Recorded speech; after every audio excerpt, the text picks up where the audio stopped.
Hey, good morning, everybody. Hi, Nora. So Hi today, there. today I'm going to be talking about the cooperative advantage in home care operations. Everyone is familiar with the cooperative advantage in home care pertaining to the quality of employment for caregivers. That's obvious. We heard a lot about that with through the panel yesterday. And the cooperative advantage for caregivers is automatically trickles down to best practices of care for our clients. But today we're going to look at democratic practices and democratic principles also being very powerful management tools, how practicing a democratic workplace actually supports operations. Next slide. So we're going to examine three different practices: transparency, education, and participation. And transparency, I think mostly about transparency as laying it all out there for the members of the co-op. This is information shared in member meetings, financials, what the census of the co-op is, current strategies for marketing, current projects. It's all laid out there in an open book management for the members. Education's pretty obvious, caregiver training, and also an important part of education is training members. You know, what does it mean to be a member? How the cooperative works, and participation, one vote, one voice, serving on the board of directors and committees. So those are general ways we think of these practices, but I'm going to take it one step further and move these common practices of a democratic workplace into operations. Next slide. So the whiteboard is a management communication tool that provides visual information about the current activities and priorities of operations. Peninsula Home Care, we have one whole wall of whiteboards. So caregivers can come in, they can see at a glance what's happening at the co-op. And again, this is particularly important for home care where the workplace is not centralized.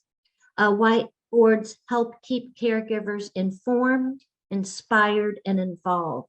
The heartbeat and the thought process of operations are laid out there on the whiteboard in absolute transparency. Next slide. So some of the items that we have on our whiteboard are clients that are on the waiting list, clients with open schedules, caregivers needing hours, upcoming evaluations, who is on the pathway to membership.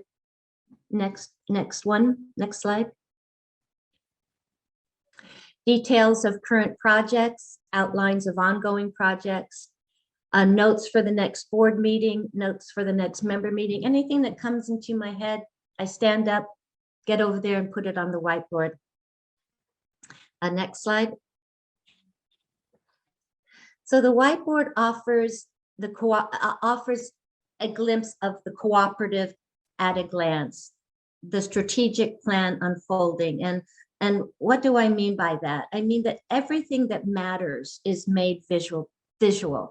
So the whiteboard is a management tool for keeping a constant visual of projects and priorities, a place to record ideas so they are not forgotten in a cell phone or a computer hard drive. Projects and priorities stay front and center and only are erased when they're completed.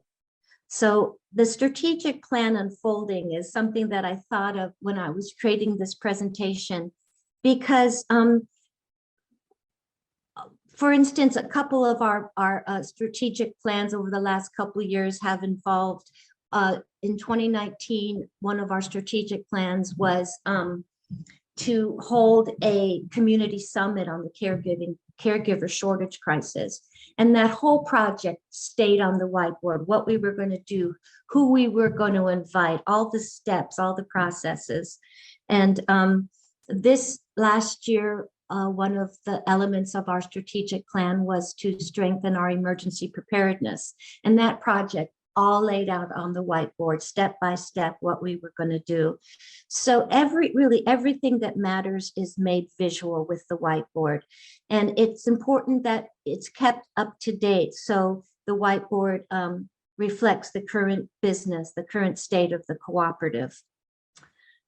Okay, so next slide. So in conclusion, transparency is a principle or practice in the workplace that keeps caregivers informed and connected and administrators focused and organized. Okay, next slide. So the next principle or practice we're going to talk about is education, in particular, establishing strong care teams.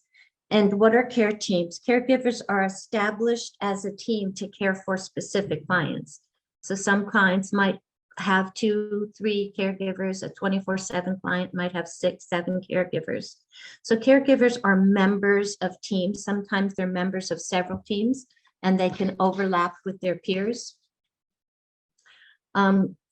And strong teams, what is a strong care team? These are teams that are in constant communication, mostly through email, teams that talk with each other, teams that take the lead in staying in touch with each other about their mutual clients. Next slide. So the reason that I put establishing strong care teams under the practice of education is because they create a situation where ongoing education about best care practices is in the hands of the caregivers. The caregivers are increasing their observation skills, their real-time problem solving, their communication skills. So active team participation develops life-enhancing professional and personal skills. You know, the interesting thing about elder care and senior care is that it's fluid. It's always changing. It's probably more ever-changing than any other sector. And by the way, I just figured out how to use the word sector in this conference instead of industry. I like sector better. In elder care, the condition and the care needs of our clients is ever-changing. And when caregivers are strong within their teams, when they have great communication skills, where they're in constant communication, I think that this is such a great tool for administrators. Strong teams are observant, they're communicated, they're problem solving, and obviously that this is, you know, how much does it help us when our teams are taking the initiative to ensure the quality of care of their clients. So strong teams take the responsibility off the shoulder of one caregiver and puts it into the collective hands and hearts of the team. So the teams become the ears and eyes for the administrator. Next slide, please. So this is Robbie. He's a caregiver and on the board of directors. And I asked him how he felt about the being a team participant. And this is what he says: working on a strong care team makes all the difference. When team members communicate with each other and our clients, we are all able to share experiences and observations to come together in a truly collaborative manner. This optimizes care team effectiveness and engages clients in the process of their care. My experience with PHC as a member of strong collaborative teams has been the best employment experience of my life. I have grown in my capacity as a team member, a leader, and a caregiver. Most importantly, I know the collaboration and cohesiveness of our care teams allow us to provide the best possible care to our clients. Next slide. This is Teresa. She's a caregiver on the path to membership. Being a part of the home care co-op has shown me how rewarding can be to work as a team. Knowing that we all have different areas of strength and experience, our clients receive a deeper level of overall care.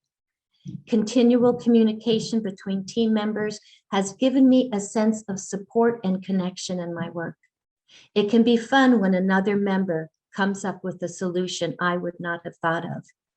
I feel that I learn and grow from these interactions. This has been a different and much richer experience than I have had with other home care companies, where there can be little to no communication between coworkers. I believe everyone, caregivers and clients alike, benefit from this way of working. Next slide. And this is Helen. She's a member and team leader. Working on a team builds valuable caregiver connections. I appreciate collaborating with team members because we each benefit from sharing our unique observations and insights. When we are thinking collectively as a hive, we have a deeper well from which to draw innovative ideas, solutions, and inspirations. Caregiving as a team also elevates our work to a higher level by making each of us more accountable to our clients. Next slide.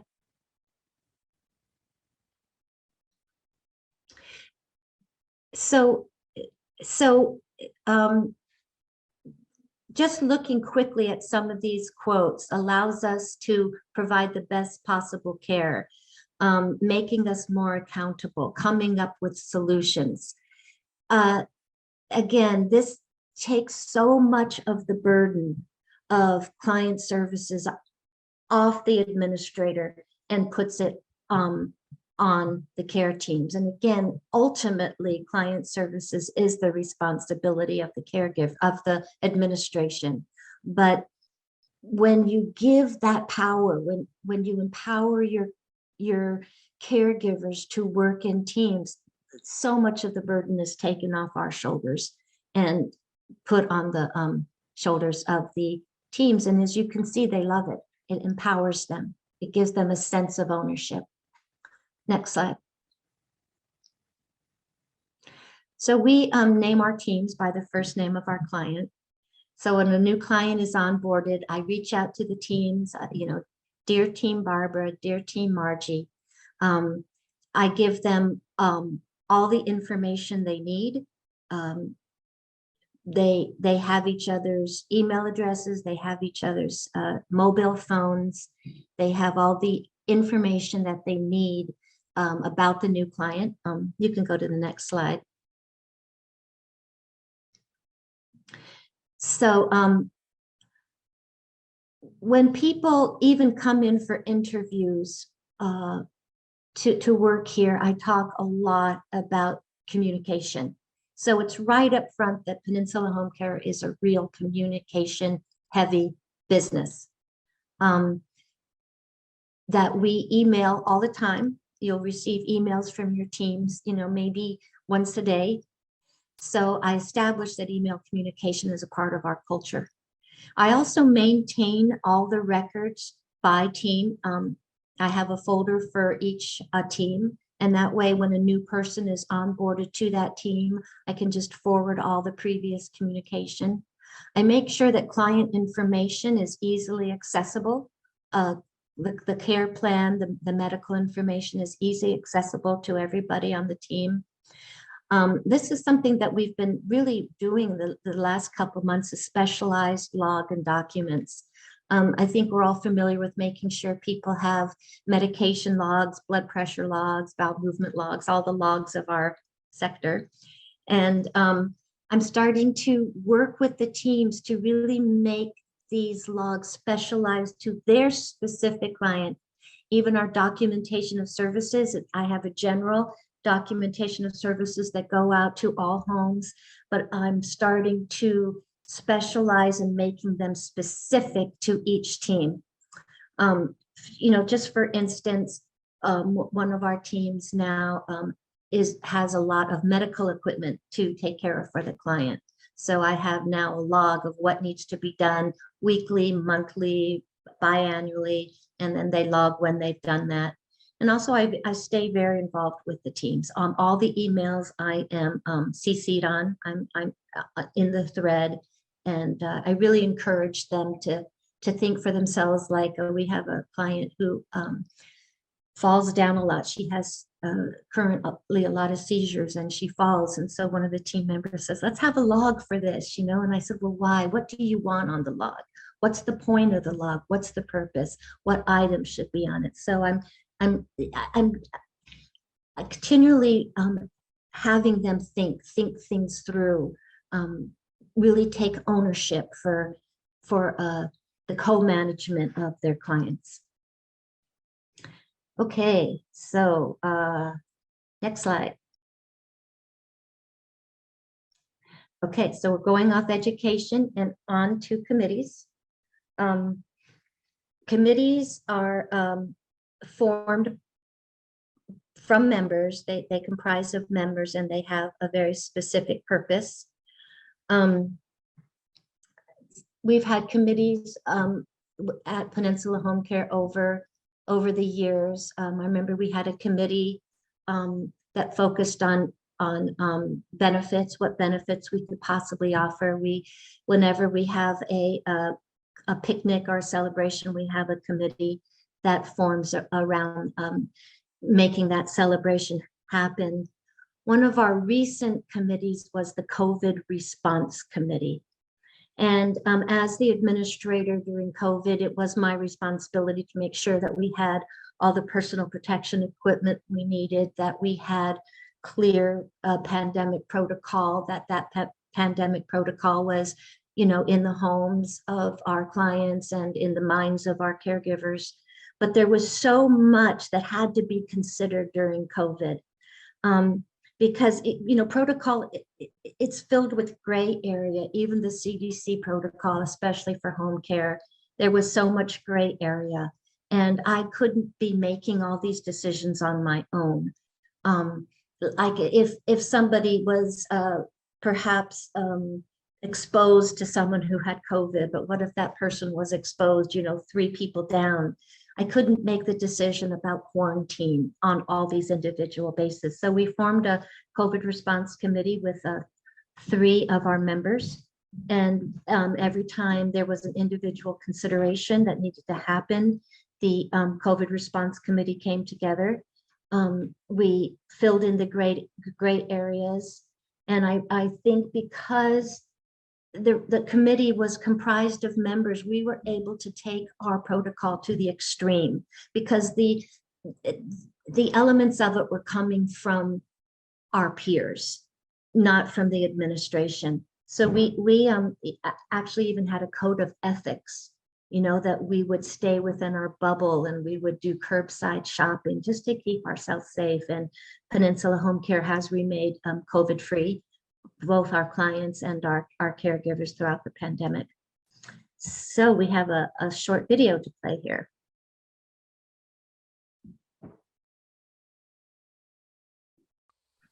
Hi, I'm Caitlin. I am a member of Peninsula Homecare Cooperative's COVID Response Committee. And I wanted to share that I feel like it is genuinely the most generatively collaborative workspace I have been in. There are multiple meetings I can think of where I went in thinking that we were kind of in an impossible COVID situation where we were going to have to give on some of our values. And I find that when we're working together and building on each other's ideas, and it seems like we're in conflict because we're looking at different priorities, but that tension of having the different priorities together means that we make better decisions as a group than we would if any of us were making the decisions alone. And I really appreciate it, and I feel like I'm in the safest workplace that I could be other than working from home because of this committee. And I really appreciate it, and I hope you all have committees that you love too.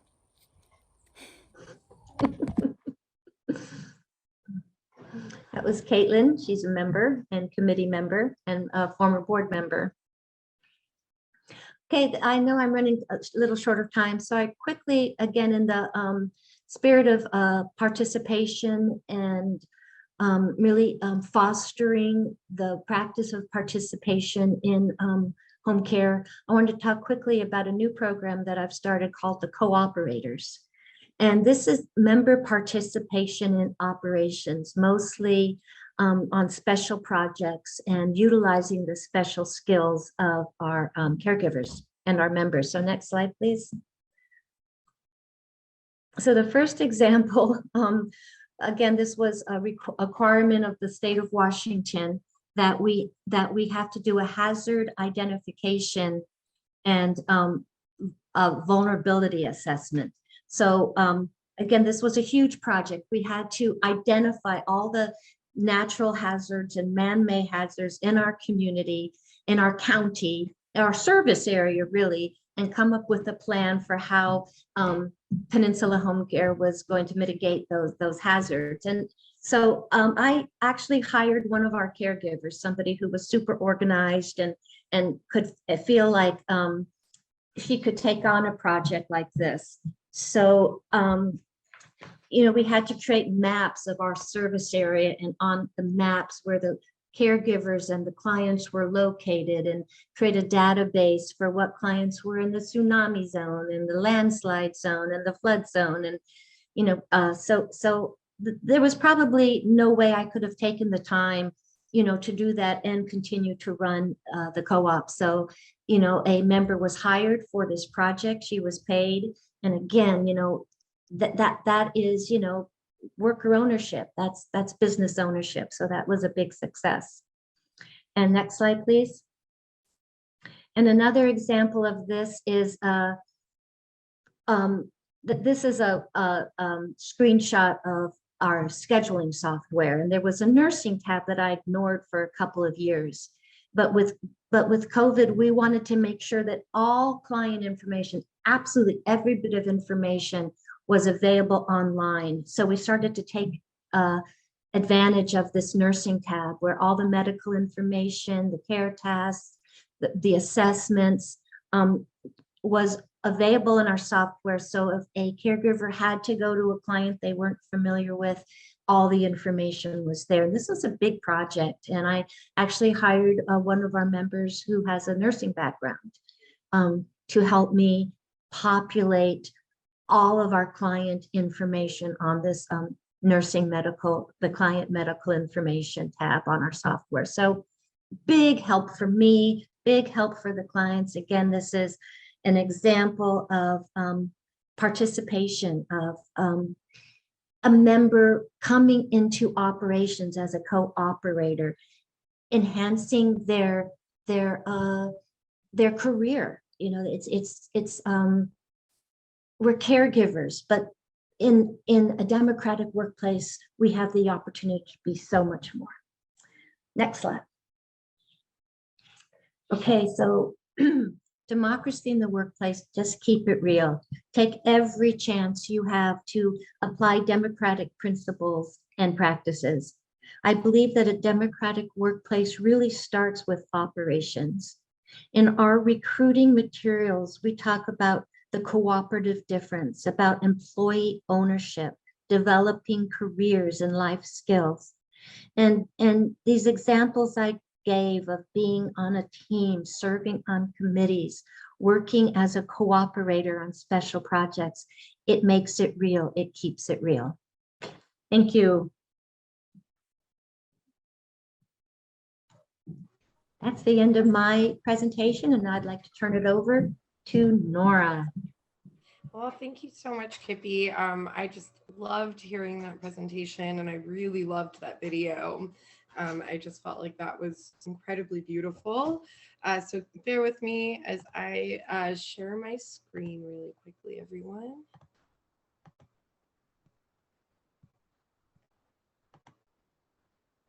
Okay, so I think most of you know who I am, but I'll just introduce myself really quickly. I'm Nora with Capital Homecare Cooperative. And so Kippi and I are talking about the cooperative advantage in home care. She kind of approached it from how we can encourage a collaborative office atmosphere. And I'm taking it a little bit more in an introspective journey. We're talking about the job of administration, and how the cooperative advantage can really help start building towards a work-life balance for home care administrators, which is a tall, tall task. So again, I'm Nora. I'm a caregiver, an owner, a founding member of Capital Home Care Co-op out in Olympia, Washington. We're about 2 hours south of Peninsula Home Care, where Kippi lives with her co-op. I've been the primary administrator at CHC for 4 full years of operations, from startup till we're post startup, wherever we are now. And so thank you guys for having us today. So I'm going to be talking about, a portrait of home care administration, why it's so stressful, what the challenges are in finding that work-life balance, kind of the status quo approach to what success is versus the cooperative difference, some tips and tricks that I'm definitely trying to apply in my everyday life, and working to build for better balance in our lives as administrators. So that is my approach today. So am I an expert in finding work-life balance? No. Actually, I've been mulling over this topic for a long time. And, it's something that, especially in startup, I think you have to acknowledge and understand that it does take a workhorse, or a champion who's ready to give a lot of resources, especially the most valuable resource of time. So that is a part of that. And so I dove right in. I donated all of those hours, labors, to the creation of this job, which again, I do think is necessary in startup. But I also think there's another element here that I've had a lot of time to reflect on, which is that I think that's what a lot of us believe a good worker does and a good manager does, is donate many, many hours, and the fact is, overwork and burnout are not just status quo. They're idolized in our culture. In our capitalist culture, overworking translates to ideal employee.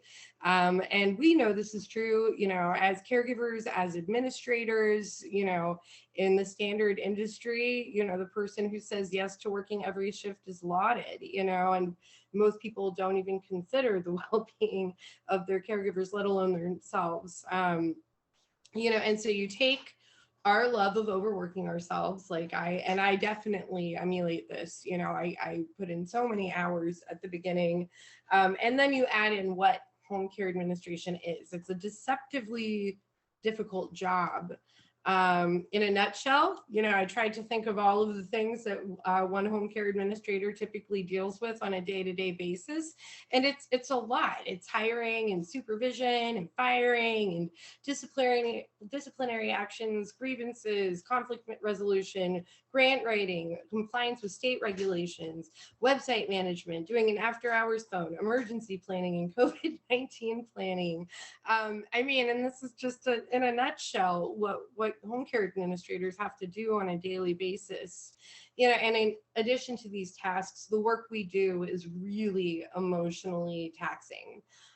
It's pretty standard that home care managers can experience lateral trauma or anger, anxiety that our employees and our clients are feeling. It's a job much like in home care. It's a job that can be very isolating. Oftentimes we're managing a huge swath of stuff from an empty room. It can be really hard to leave to end the day.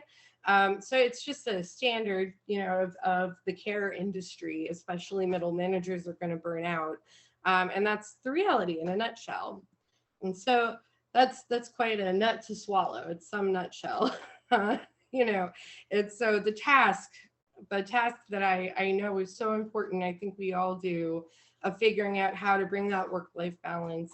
I think it really starts with that cooperative difference, and I think in a standard industry, when we're all burnt out and stressed, that means we're doing a good job. You know, if I come home every day and I can barely maintain a healthy conversation, that means that I put my all, everything I could into this work. And I don't think that's right. I don't think that it's true. This is my personal belief. I don't think that, I think in a cooperative world, we're trying to envision better jobs for the people that we're working with. And we should be doing that for ourselves too. I, as a cooperative manager, should be asking myself on a daily basis, you know, how can I make this job better for me too? This is a co-op. There's no one here who should have to take on the whole burden, you know, and I think Kippi really touched on that and those operational ways that you can bring in your collaborators. Something that really helped bring this question into focus was, if I was a job seeker, if I was looking for an administrative job, is this the job that I'm doing, something that I would be excited about? And I've learned to ask myself that every day. And the reality is we build from what we know. Again, it's a status quo that overworking, burnout, especially in the care industry, is the norm. And of course, when I started doing this job, I replicated something I knew very well, which is burnout work. You know, in all of my previous positions in the caregiving industry, management, caregiving included, working to excess was considered a sign that you are empathetic and caring. You know, I cannot tell you how many times I had managers say to me, if you care about that client, you will be there and you will not worry about getting paid. You know, the standard for what the exploitation in this industry is intense. You know, but we create what we know. So of course, when I created my job for myself, the idea of having the phone 24/7 or never taking a break, never taking a vacation, you know, never, you know, not chasing after lost wages, all of this stuff, those are the standards that I know very well. And so again, the cooperative difference challenged me to envision something better for myself. And something that really brought this into focus for me was that it's not just about creating a job for myself. It's about creating a job and for other people to model themselves in, and, you know, to make sure that I'm creating a job for future administrators that they would want as well. You know, so while yes, startup calls for that workforce, startup does ask for you to donate a huge amount of your time and labor, you know, I think it's become a huge priority to me to continue to develop this job to a place where it's a job. Because again, who wants a job that would burn them out? And my job as an administrator is to create desirable jobs, even my own. And the fact is, co-ops are about hope. People don't apply to work at a co-op to rotate through that same old grindstone. People apply to work at and own co-ops because they desire something better. You know, and I have an anecdote, you know, that was a really intense experience for me last year. Where I hired my first care coordinator, who I love dearly. She is amazing. And I hired her and trained her to do the job that I had been doing, which allowed for really just daily personal sacrifice, just an amount of pressure that no one should deal with. And I started burning her out quickly, you know, and it got bad for her, you know, and she put in her resignation, which was terrifying for me, of course, to see that I hadn't created a good job for this person and that they weren't finding a home here. And so we really had to sit down and we had a conversation about, what does an ideal administration job look like? How can we change this job to make it work better in your life? You know, I don't think that having an anxiety disorder or having any personal stuff in your life should mean you can't work a job. You know, these jobs are supposed to support us and pay us to live, you know, not take what we have. And I think co-ops really bring that home. It's about reinventing your mentality about what a good worker is and what a good job is. So again, what does an ideal administrative job look like? And this is something I have to ask myself every single day, you know, and the types of amendments that we've made to make this job better for me, to make her job better. She stayed and she's flourishing. You know, us asking this question of each other, you know, okay, we're both so stressed out, we didn't sleep last week. You know, why did that happen? What can we do to make this more manageable?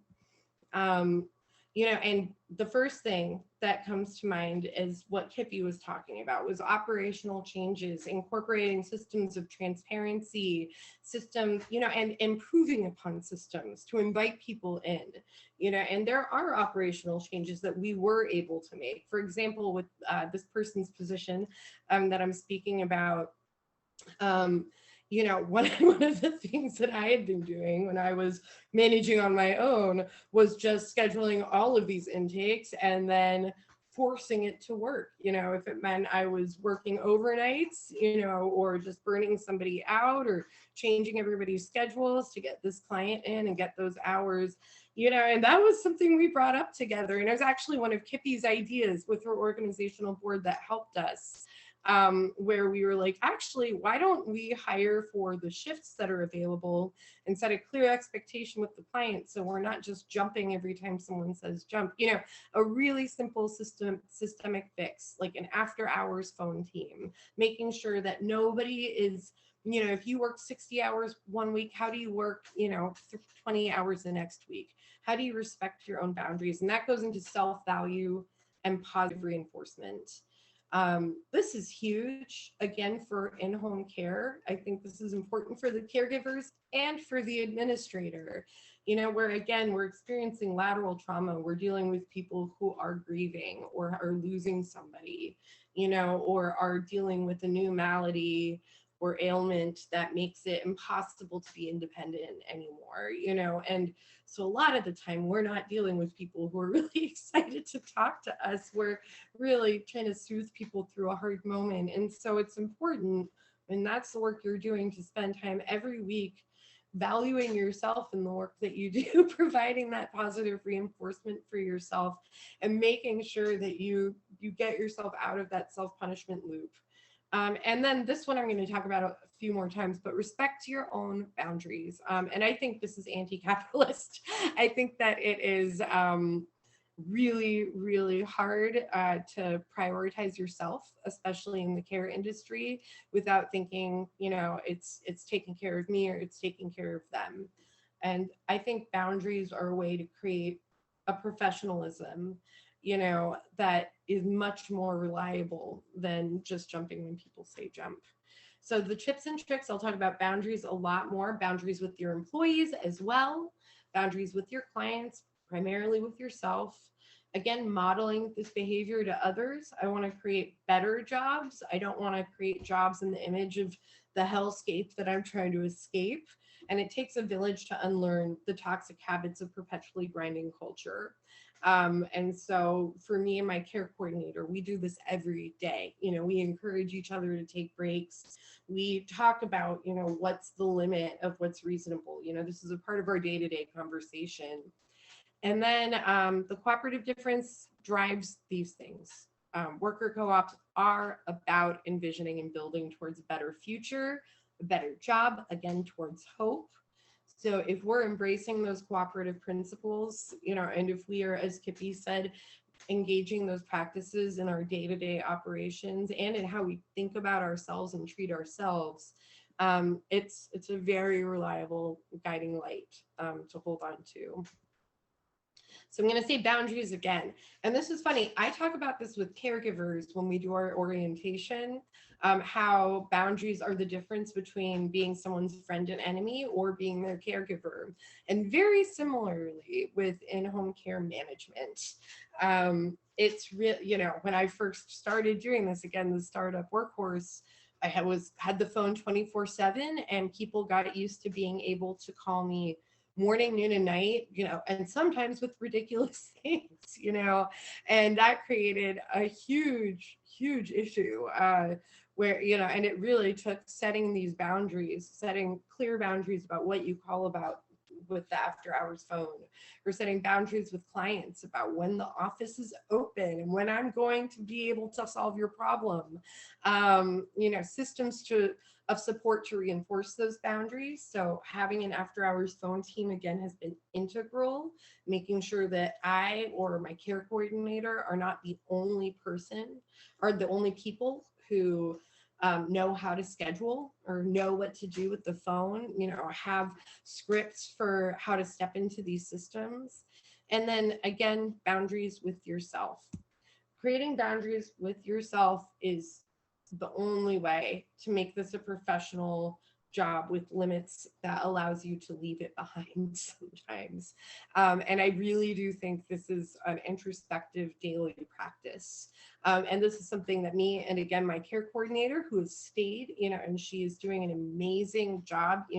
We created boundaries for each other and for ourselves, and we protect them, and one of those things we protect is our personal time. Probably the only thing I repeatedly get on her about is she doesn't take her full breaks. And I think that's important, taking those vacations, turning off email notifications when your day is over, limiting how many meetings you have per day and when you're going to let yourself just work on the things you have to focus on, practicing letting your support systems share that burden. And again, Kippi brought this home so well, when she was talking about her care teams and how people want to help share this burden in a co-op. We all want to feel the weight of our responsibility and feel us sharing that weight together, and as we integrate those principles into our daily lives and our support systems, we reinforce an ability to have boundaries and have a personal life. And so again, I really do think that this is a journey. It's not a destination. Finding that work-life balance, incorporating this relearning of what a good work ethic is, how to be kind to yourself with your job, how to protect your personal time. I mean, these are things we have to do daily. That experience that I had with my care coordinator was oh my God, it was such an aha moment. And we've made better jobs over the past year for each other and together and for whoever is going to come after us. But it requires daily practice and consideration. Like, you should be asking yourself every day, is this a job that I would apply for if it wasn't the co-op that I would die for? You know what I mean?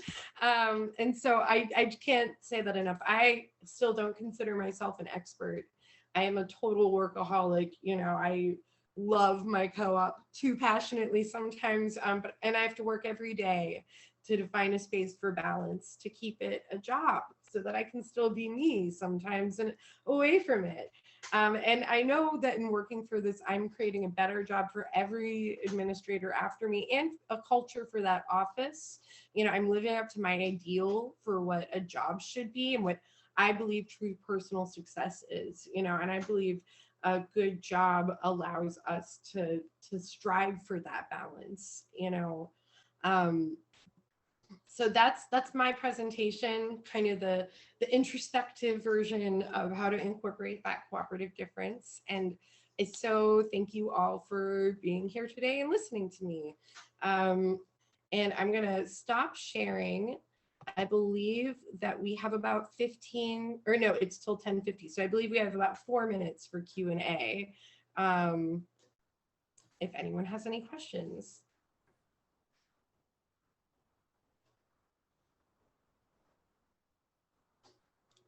I know. I'm not seeing any questions right now, Nora, but definitely a lot of really good feedback in the chat for you and Kippi. Oh, but now I do see one.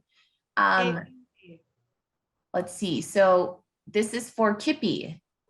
I'm wondering if you could share with us about a time there's been a conflict or miscommunication within a care team. How did it get resolved and what did you learn from it? Wow. I feel like there should be one on top of my head, but there's not. I just think open communication and, man, I'm sorry. I can't, I need more caffeine. I can't think that quickly. No, that's okay, Kippi. That was my question. And honestly, it's probably a great sign that you don't have one top of mind. Yeah. And maybe that's a topic for a panel next year. You know, there was one really huge component to strong care teams that I didn't mention. You know, that whole thing about no show where caregivers call at the last minute, or that just doesn't happen, because I think they have an ownership, and they get, these teams get close, they get fond of each other, and they realize how important each of them are to the care of the clients. And, you know, last minute calls for, I can't take this shift, it's just disappearing, you know, as we really strengthen this concept. I can also, just because we have care teams at CHC, I'll just add on there, the most consistent thing that I see come up as an issue on care teams is when one person comes in and they think something should be done a certain way, or certain tasks should get done, and then someone else comes in and they're like, this person doesn't care at all, they're terrible, you know.